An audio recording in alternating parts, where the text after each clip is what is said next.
하루를 헛되이 보내지 말라. 한 시도 헛되이 보내지 말라. 18세기 혹독한 유배지의 추운 겨울, 조선의 위대한 스승 다산 정약용 선생은 우리에게 이렇게 말씀하셨습니다. 잠시 멈춰보세요. 여러분은 오늘 하루를 어떻게 보내셨나요? 아침에 눈을 뜰 때 이미 피곤했던 건 아니었나요? 할 일은 태산인데 무엇부터 시작해야 할지 막막했던 순간은 없었나요? 혹은 누군가와의 관계에서 상처받고 홀로 아파하며 하루를 마무리한 밤은요? 우리는 매일 수많은 선택의 연속 속에 살아갑니다. 어떤 일을 먼저 할지, 누구와 시간을 보낼지, 어떤 말을 할지, 이 작은 선택들이 모여 우리의 삶을, 우리의 인생을 만들어갑니다. 오늘 이곳에서 200년 전 유배지에서 피어난 한 분의 위대한 지혜를 나누려 합니다. 조선의 최고 지성 다산 정약용 선생. 그분은 가장 암울하고 어두운 시간 속에서 오히려 가장 밝고 흔들림 없는 빛을 남기셨습니다. 아무것도 가진 것 없던 그 외로운 곳에서 무려 500권이 넘는 방대한 저서를 남기셨고, 가족과 떨어져 홀로 깊은 고뇌에 잠겼지만 그의 글과 가르침은 시대를 넘어 수많은 이들에게 큰 위로와 지침이 되어 주었습니다. 이 영상을 듣는 동안 여러분은 잠시 멈춰 설 수 있을 겁니다. 바쁜 일상에서 벗어나 나 자신을 깊이 돌아보고 진짜 무엇이 중요한지 성찰할 수 있는 소중한 시간, 그런 시간을 선물해 드리고 싶습니다. 편안히 앉거나 혹은 누워서 눈을 감고 들어보세요.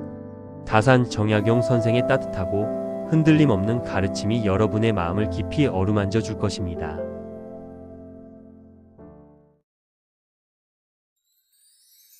다산 정약용 선생은 1762년 조선 후기의 혼란한 시기에 태어나셨습니다. 어린 시절부터 남다른 총명함으로 이름 높았고 22살에는 문과에 당당히 급제하며 출중한 학문적 역량을 과시하셨죠. 그는 당대 최고의 학자이자 개혁을 꿈꾼 실학자로 언제나 백성을 사랑하는 마음, 즉 애민 정신이 깊었던 분이셨습니다. 정조 임금의 두터운 신임을 받아 수원 화성 건설에도 참여하여 우리가 잘 아는 거중기라는 혁신적인 기계를 직접 고안하기도 하셨습니다. 하지만 그분의 삶은 결코 순탄치만은 않았습니다. 정조 임금이 갑작스레 세상을 떠나신 후 조선은 격렬한 천주교 박해의 광풍에 휩싸였습니다. 다산 정약용 선생 또한 그 거대한 소용돌이에 휘말리게 되었습니다.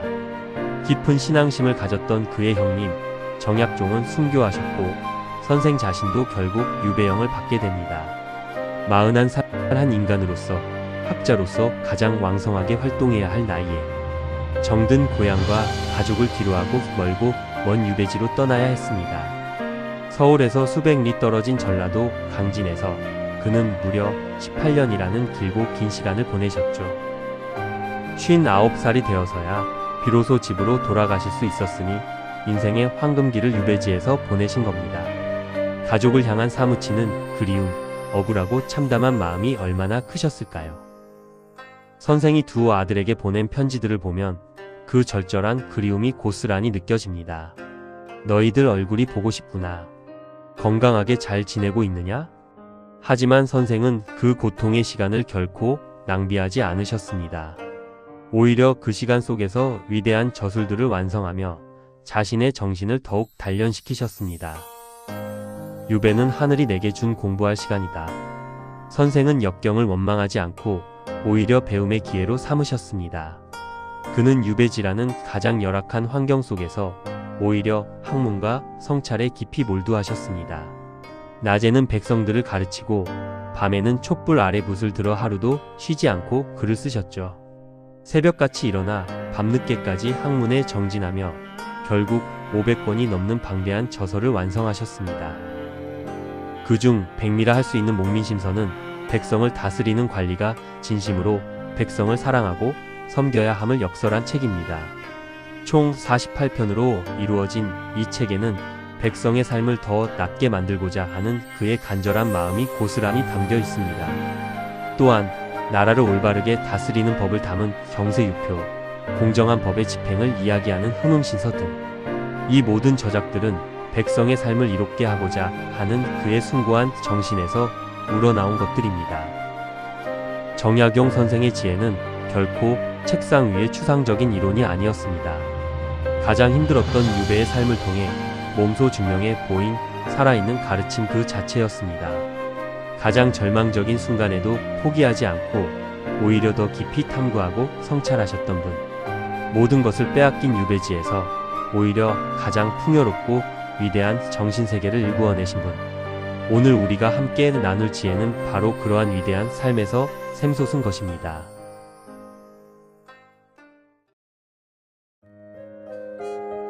첫 번째 가르침은 바로 나를 돌아보는 시간, 수신입니다. 몸과 마음을 닦지 않으면 아무리 많이 알아도 쓸모가 없다. 정약용 선생은 무엇보다 자기 자신을 깊이 돌아보고 다스리는 것을 가장 중요하게 여기셨습니다. 수신, 즉 나를 닦는다는 것.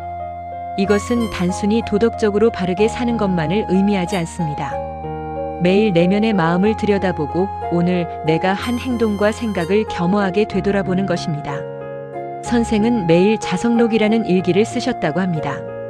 오늘 자신이 한 일, 생각, 감정을 빠짐없이 기록하며 잘한 일은 칭찬하고 잘못한 일은 반성하셨죠. 현대를 살아가는 우리에게 이러한 성찰의 시간이 왜 절실히 필요할까요? 우리는 너무나도 바쁜 일상을 보냅니다. 아침에 눈을 뜨자마자 스마트폰을 확인하고 출근해서는 쏟아지는 업무에 치입니다. 퇴근 후에는 수많은 미디어와 자극적인 정보 속에 파묻히곤 하죠. 그러다 보면 정작 나 자신의 목소리를 듣지 못하고 놓치게 됩니다. 내가 왜 이렇게 사는지, 내가 진정으로 원하는 삶은 무엇인지 잊고 지내게 되는 것입니다. 한번 예시를 들어볼까요? 직장에서 동료에게 무심코 짜증을 낸 적이 있으신가요? 그 순간에는 분명 상대방의 잘못처럼 느껴졌을지 모릅니다. 하지만 나중에 가만히 생각해보면 사실 내가 충분히 쉬지 못했거나 다른 일로 마음이 불편해서 그랬던 것은 아닐까요? 프로젝트 데드라인에 쫓겨 예민해졌거나 개인적인 걱정거리 때문에 여유가 없었던 겁니다. 다산 정약용 선생은 바로 이런 순간에 잠시 멈춰서서 나 자신을 돌아보라고 말씀하십니다. 오늘 내가 왜 화를 냈을까? 내 마음이 불편했던 진짜 이유는 무엇이었을까? 상대방이 정말 잘못한 걸까? 아니면 내 문제였을까? 이렇게 스스로에게 솔직하게 질문을 던져보는 것입니다. 매일 밤 잠들기 전 단 5분. 딱 5분만이라도 오늘 하루를 되돌아보는 시간을 가져보세요. 일기를 짧게 쓰거나 조용히 명상에 잠기거나 그저 편안히 앉아 오늘 있었던 일을 떠올리는 것만으로도 충분합니다. 스마트폰 메모장에 짧게 적어도 좋습니다. 오늘 좋았던 일 3가지, 오늘 아쉬웠던 일 1가지, 내일은 이렇게 해보자라고요. 이 작은 습관 하나가 여러분의 삶을 천천히, 그러나 아주 단단하게 변화시켜 줄 것입니다. 자기 자신을 알아가는 과정, 그것이 바로 진정한 성장의 시작입니다.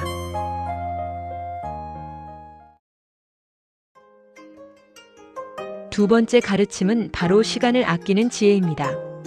다시 한번 정약용 선생의 명언을 되새겨봅니다. 하루를 헛되이 보내지 말라. 한시도 헛되이 보내지 말라. 다산 정약용 선생은 모든 것 중에서도 시간을 가장 소중하게 여기셨습니다. 선생의 문집에는 이런 구절이 있습니다. 하루를 10로 나누고 한시를 100으로 나누어 쓰라. 시간을 쪼개서 알뜰하게 쓰라는 말씀입니다. 그는 유배지에서 18년이라는 길고 긴 시간을 보내시면서도 단 한순간도 허투루 쓰지 않으셨죠. 새벽 4시에 일어나 저녁까지 쉬지 않고 공부하고 저술하셨습니다. 오직 학문과 저술에 매진하여 그 어떤 순간보다 빛나는 업적을 남기셨습니다. 우리는 어떤가요? 시간이 없어. 라는 말을 혹시 오늘 하루에도 여러 번 내뱉지는 않았나요? 정말 우리에게 시간이 없는 걸까요? 곰곰이 생각해보면 우리는 때로 귀한 시간을 알게 모르게 흘려보내곤 합니다. 유튜브 쇼츠를 보다 보면 어느새 1시간이 훌쩍 지나가고 드라마를 보다 보면 밤이 깊어갑니다. SNS를 스크롤하다 보면 어느새 잠들어야 할 시간이 훌쩍 다가와 있습니다. 통계에 따르면 한국인은 하루 평균 3시간을 스마트폰에 쓴다고 합니다. 1년이면 무려 1095시간, 거의 46일에 달하는 시간이죠. 다산 정약용 선생의 가르침은 명확합니다. 시간은 한번 지나가면 다시 돌아오지 않습니다. 지금 이 순간을 어떻게 사용하느냐가 결국 우리의 인생을 결정하는 것입니다. 구체적으로 어떻게 실천할 수 있을까요?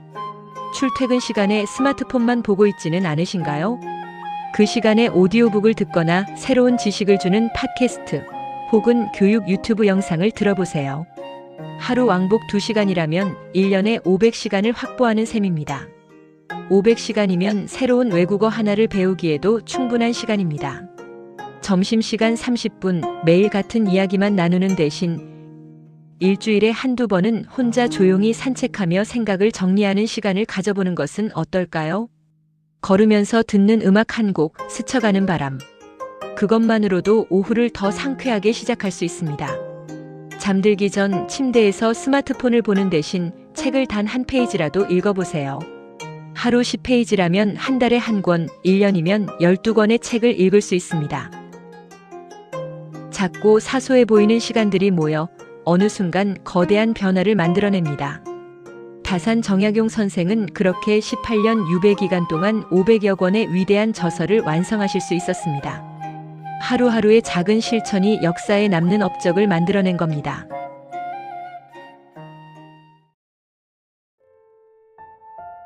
세 번째 가르침은 바로 절약의 미덕입니다. 재물을 아끼는 것은 인색함이 아니라 지혜다. 정약용 선생은 그 어떤 부와 명예도 아닌 검소하고 간결한 삶을 몸소 실천하셨습니다. 선생의 기록을 보면 유배지에서 입으신 옷은 고작 2-3벌이었고 먹는 것도 매우 소박했다고 합니다. 하지만 그분은 한 번도 가난을 한탄하지 않으셨습니다. 오히려 이렇게 말씀하셨죠. 적게 가져야 자유롭다. 많이 가지면 그것의 노예가 된다. 유배지에서 가진 것이 많지 않았지만 그는 그 안에서 오히려 정신적인 풍요를 발견하셨습니다. 현대를 살아가는 우리는 어떤가요? 원하는 것은 클릭 한 번으로 손쉽게 얻을 수 있는 풍요로운 시대에 살고 있습니다. 새벽 배송, 당일 배송. 몇 시간이면 모든 손에 들어옵니다. 하지만 우리는 정말 행복하다고 말할 수 있을까요? 옷장에는 옷이 넘쳐나는데 입을 옷이 없다고 푸념하고 냉장고에는 음식이 가득한데 막상 먹을 게 없다고 합니다. 통장에는 분명 돈이 있는데 늘 부족하게 느껴지는 것은 왜일까요? 정약용 선생이 말씀하신 절약은 단순히 돈을 아끼는 인색함이 아니었습니다. 그것은 바로 우리 삶에 진짜 필요한 것과 그렇지 않은 것을 명확히 구분할 줄 아는 깊은 지혜였습니다. 예를 들어볼까요? 요즘 유행하는 옷이나 물건이 나왔습니다. SNS에서 인기 있는 인플루언서들이 사용하고 있는 그 물건. 클릭 한 번이면 내 손안에 들어올 수 있습니다. 할인 쿠폰까지 붙어 있죠. 하지만 잠시만 멈춰서서 자신에게 질문해 보세요. 이것이 나에게 정말 필요한 물건일까? 아니면 그저 남들이 가지니까 나도 갖고 싶다는 단순한 욕구일까? 혹시 이미 비슷한 기능의 물건이 내게 있지는 않은가? 이 옷을 1년에 몇 번이나 입을까? 한 번만 더 생각하고 소비하는 작은 습관. 이를 위해 24시간 규칙을 실천해 보세요. 사고 싶은 물건이 생기면 하루만 기다리는 겁니다. 24시간 뒤에도 여전히 필요하면 그때 사는 거죠. 놀랍게도 대부분의 충동 구매는 이렇게 막을 수 있습니다. 이것만으로도 한 달에 적지 않은 돈을 아낄 수 있을 것입니다. 그렇게 모은 돈으로 진정으로 의미 있는 일을 할 수 있습니다. 오랫동안 배우고 싶었던 취미를 시작하거나 의미 있는 여행을 떠나거나 사랑하는 사람에게 진심을 담은 선물을 할 수도 있죠. 아니면 미래를 위해 저축할 수도 있습니다. 절약은 결코 궁핍함이 아닙니다. 진정한 가치와 삶의 풍요로움에 집중하게 만드는 현명한 지혜인 것입니다. 이것이 정약용 선생이 가르쳐 주신 삶의 지혜입니다.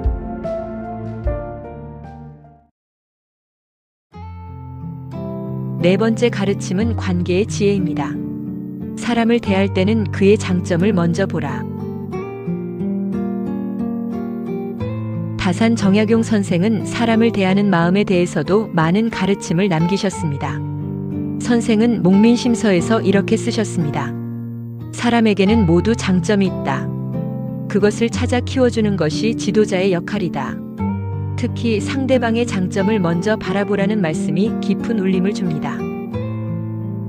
우리는 어떤가요? 새로운 누군가를 처음 만났을 때 혹시 무엇을 가장 먼저 보고 있나요?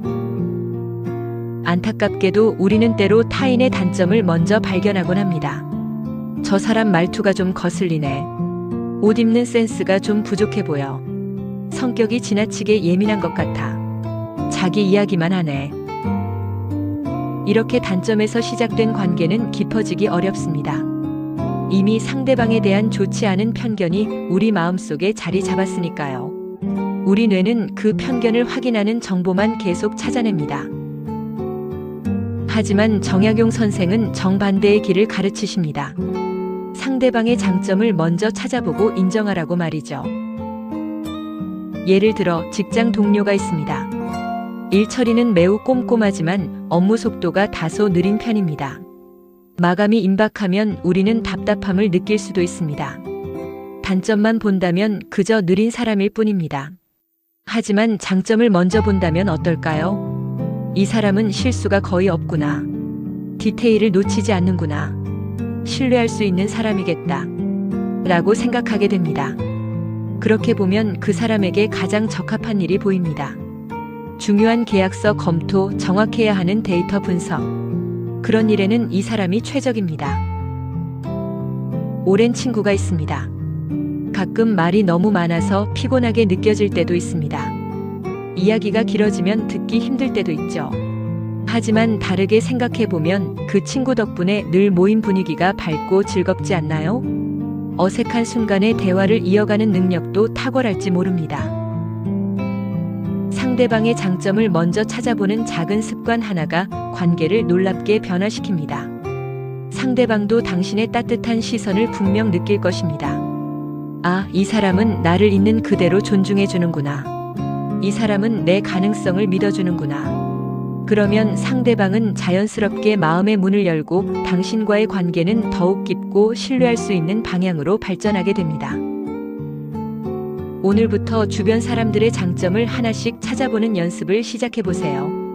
굳이 말로 표현하지 않아도 괜찮습니다. 마음속으로 생각하는 것만으로도 세상을 바라보는 당신의 시선이 달라집니다. 그리고 기회가 되면 그 장점을 말로 표현해보세요. 내가 꼼꼼하게 일 처리해줘서 정말 도움이 많이 돼. 내가 있으니까 모임이 항상 즐거워. 이 짧은 한마디가 누군가의 하루를 밝게 만들 수 있습니다.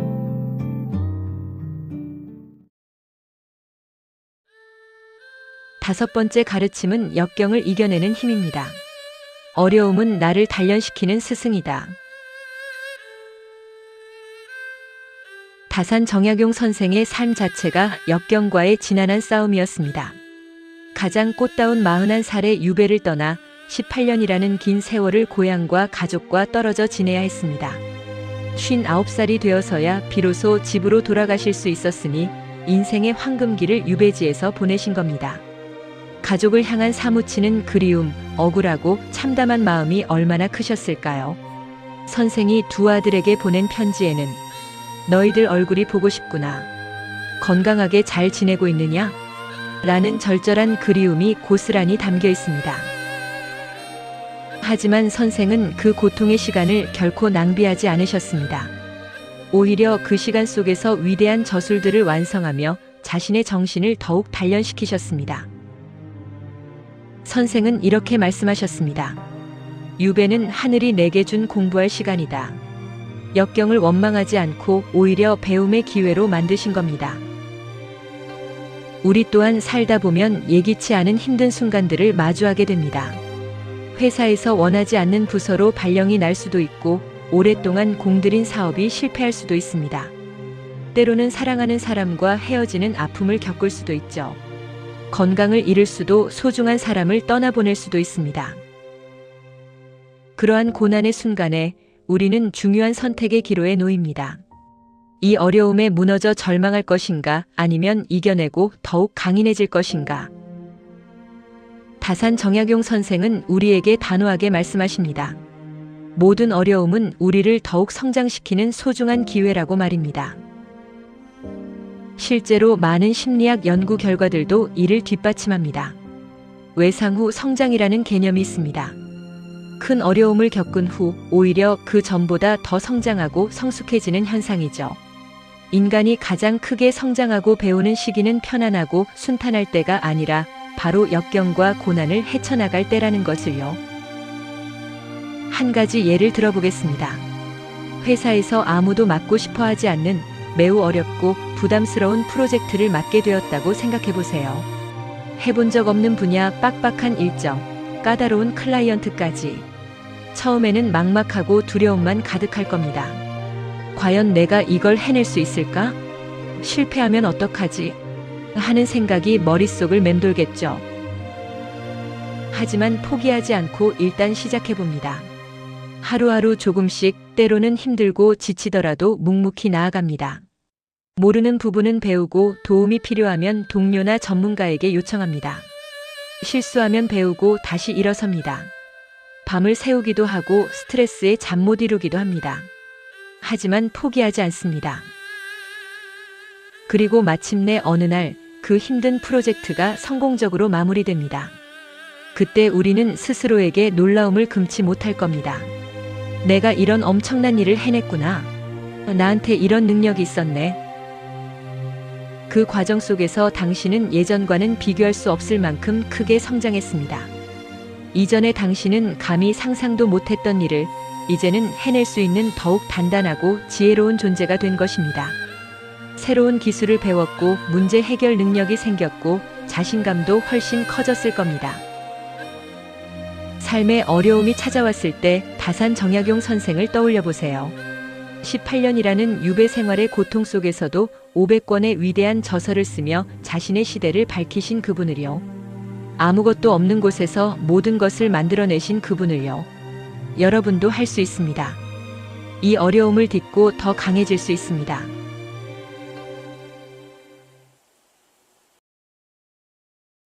여섯 번째 가르침은 바로 평생 배움의 자세입니다. 늙어서도 배우기를 멈추지 말라. 다산 정약용 선생은 그야말로 평생을 공부하신 분입니다. 선생은 75살의 나이로 돌아가시기 직전까지도 책을 읽고 글을 쓰셨습니다. 어린 시절부터 노년까지 단 한순간도 배움을 멈추지 않으셨죠. 선생의 학문 분야도 놀랍습니다. 경학, 역사, 지리, 의학, 수학, 천문학, 농업, 건축. 한 분야가 아니라 모든 분야에 통달하셨습니다. 세상의 모든 것이 배움의 대상이다. 선생은 이렇게 말씀하셨습니다. 요즘 평생 학습이라는 말이 시대의 화두가 되었습니다. 하지만 실제로 삶 속에서 이를 꾸준히 실천하는 사람은 그리 많지 않습니다. 학창 시절에는 억지로라도 공부했지만 졸업하고 나면 책 한 권을 읽는 것조차 쉽지 않은 것이 현실입니다. 우리나라 직장인의 평균 독서량은 1년에 한 권도 안 된다고 하죠. 왜 그럴까요? 바쁘고 피곤해서일까요? 물론 그것도 한 이유가 될 수 있습니다. 하지만 근본적인 이유는 우리가 배움의 진정한 즐거움을 잃어버렸기 때문은 아닐까요? 학창 시절의 공부는 대부분 강요된 것이었습니다. 시험을 위한, 성적을 위한, 입학을 위한 공부. 그러다 보니 배움 자체가 즐거울 수가 없었죠. 다산 정약용 선생에게 배움은 결코 고통스러운 의무가 아니었습니다. 오히려 새로운 것을 알아가는 그 자체가 가장 큰 기쁨이자 행복이었습니다. 우리 또한 그렇게 즐겁게 배울 수 있습니다. 가장 먼저 당신이 진정으로 관심 있는 분야부터 시작해 보세요. 혹시 요리를 좋아하시나요? 유튜브에는 수많은 요리 강좌 영상들이 넘쳐납니다. 한 달에 하나씩만 새로운 요리법을 배워도 1년이면 무려 12가지 요리를 익힐 수 있습니다. 5년이면 60까지 평생 쓸 수 있는 나만의 레시피가 생기는 겁니다. 사진 찍는 것을 즐기시나요? 요즘 스마트폰만으로도 전문가 못지않은 멋진 사진을 찍을 수 있습니다. 사진의 구도, 조명, 편집 기술을 하나씩 배워나가는 재미는 생각보다 쏠쏠합니다. 1년만 꾸준히 연습하면 주변 사람들이 당신에게 사진 찍어달라고 부탁할 겁니다. 오랫동안 배우고 싶었던 외국어에 관심이 있으신가요? 매일 단 10분씩만 꾸준히 공부해도 1년이면 충분히 기초 회화를 구사할 수 있게 될 것입니다. 3년이면 자유롭게 대화할 수 있는 수준에 도달할 수도 있습니다. 음악을 배우고 싶으신가요? 나이는 중요하지 않습니다. 60세에 피아노를 시작한 분들도 있습니다. 70세에 기타를 배우는 분들도 있습니다. 배움은 결코 나이와 상관이 없습니다. 무언가를 시작하기에 늦은 때란 없습니다. 지금 바로 시작한다면 오늘이 바로 당신의 삶에서 가장 빠른 날이 될 것입니다. 다산 정약용 선생처럼 평생을 배우고 또 배우며 성장하는 삶. 매일 조금씩 나아지는 삶. 어제의 나보다 오늘의 내가 조금 더 아는 것이 있는 삶. 그런 삶이야말로 진정으로 풍요롭고 빛나는 인생 아닐까요? 배움은 우리를 젊게 만듭니다. 뇌과학자들의 연구에 따르면 새로운 것을 배울 때 우리 뇌는 활성화되고 젊어진다고 합니다. 배움이 곧 노화 방지의 비결인 셈이죠. 오늘부터 시작해보세요. 아주 작은 것 하나라도 배워보세요. 그 작은 시작이 당신의 삶을 크게 바꿀 겁니다.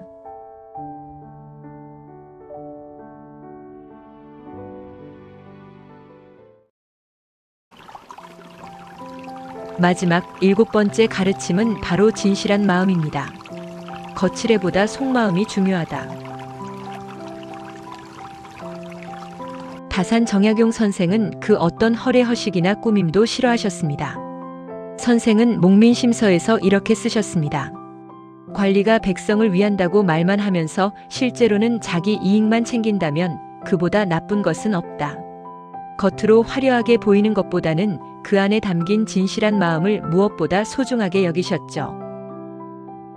우리는 지금 보여주기의 시대, 즉 SNS 시대에 살고 있습니다. 혹시 우리는 매일 남에게 보여주기 위한 삶을 살고 있는 것은 아닐까요? 맛있는 음식이 나오면 먹기 전에 사진부터 찍습니다. 식으면 어쩌나 걱정하면서도 사진이 먼저입니다. 예쁜 카페에 가면 내 모습과 함께 인증샷부터 남깁니다. 커피 맛보다 배경이 예쁜지가 더 중요합니다. 여행을 가서도 그 순간을 온전히 즐기기보다 SNS에 올릴 멋진 사진을 찍느라 바쁘지는 않나요? 우리는 과연 그 순간을 진정으로 즐기고 있는 것일까요? 아니면 단지 남에게 보여주기 위한 연출에 불과한 것일까요? 다산 정약용 선생이라면 아마 우리에게 이렇게 물으실 겁니다. 그것이 진심입니까? 진심은 결코 꾸밀 수 없습니다. 아무리 겉으로 멋지고 화려하게 포장한다 해도 그 안에 담긴 진짜 속마음은 끝내 감춰지지 않습니다. 시간이 지나면 결국 드러나게 되어 있습니다. 예를 들어 선물을 한다고 생각해 봅시다. 과연 가장 비싸고 화려한 선물이 좋은 선물일까요? 아닙니다. 상대방을 진심으로 생각하며 그의 필요와 마음을 헤아려 신중하게 고른 선물이 가장 좋은 선물입니다. 그 사람이 요즘 무엇을 좋아하는지, 무엇이 필요한지, 그걸 생각하며 고른 작은 선물 하나가 비싼 명품보다 훨씬 감동적입니다. 친구가 힘든 시간을 보내고 있을 때를 생각해 보세요. 길고 장황한 위로의 말보다 진심 어린 한마디가 훨씬 더 큰 위로와 힘이 됩니다. 내 마음 알아. 힘내. 이 짧고 평범해 보이는 한마디에 진심이 깊이 담겨 있다면 상대방은 그 마음을 분명히 느낄 것입니다. 이 사람은 정말 나를 생각해 주는구나 하고요. 오늘부터 한번 연습해 보세요. 남에게 보여주기 위한 행동을 조금 줄이고 진짜 내가 원하는 것, 나의 진심에 집중하는 연습을요. SNS에 올리지 않아도 충분히 행복하고 온전한 순간들을 마음껏 즐겨보세요. 가족과 저녁 식탁에서 나누는 소소한 대화. 스마트폰은 잠시 치워두고 서로의 눈을 보며 이야기하는 시간. 홀로 산책하며 살갗에 닿는 바람의 감촉을 온전히 느끼는 시간. 이어폰도 빼고 새소리와 바람 소리를 들으며 걷는 시간. 좋아하는 음악을 들으며 눈을 감고 있는 시간. 아무 생각 없이 그저 음악에 몸을 맡기는 시간. 이러한 평범하고 진솔한 순간들이 바로 진정한 행복이며 다산 정약용 선생이 우리에게 가르쳐 주신 진실한 삶의 본질입니다. 겉으로 화려해 보이지 않아도 괜찮습니다. 남들이 알아주지 않아도 괜찮습니다. 내가 진심으로 살고 있다면 그것으로 충분합니다. 진실한 마음으로 살아가는 사람. 그런 사람 곁에는 진실한 사람들이 모입니다. 그렇게 진짜 의미 있는 관계들이 만들어집니다.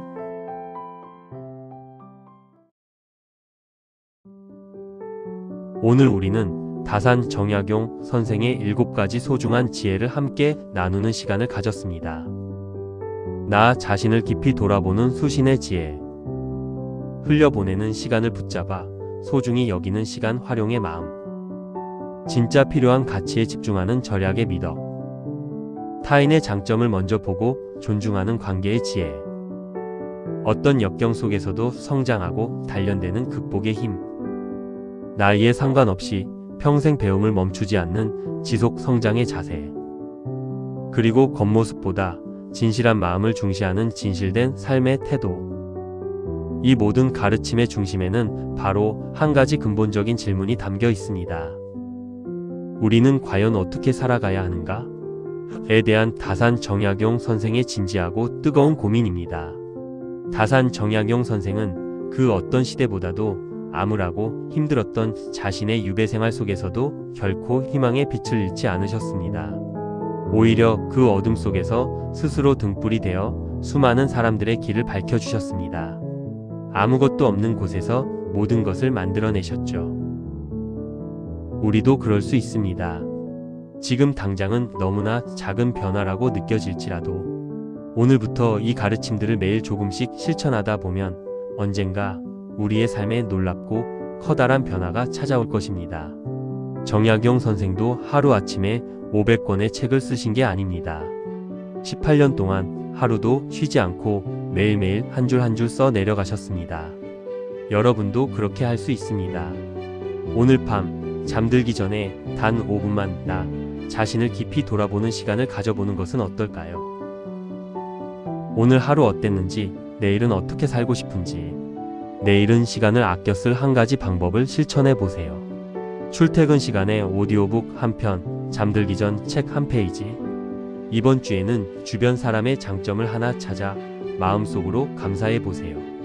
기회가 되면 그 감사를 말로 표현해 보세요. 이러한 작고 소중한 실천들이 하나둘 모여 여러분의 삶을 천천히 하지만 확실하게 더욱 풍요롭고 빛나게 변화시켜 줄 것입니다. 한 달 후 당신은 오늘보다 조금 달라져 있을 겁니다. 1년 후 당신은 많이 달라져 있을 겁니다.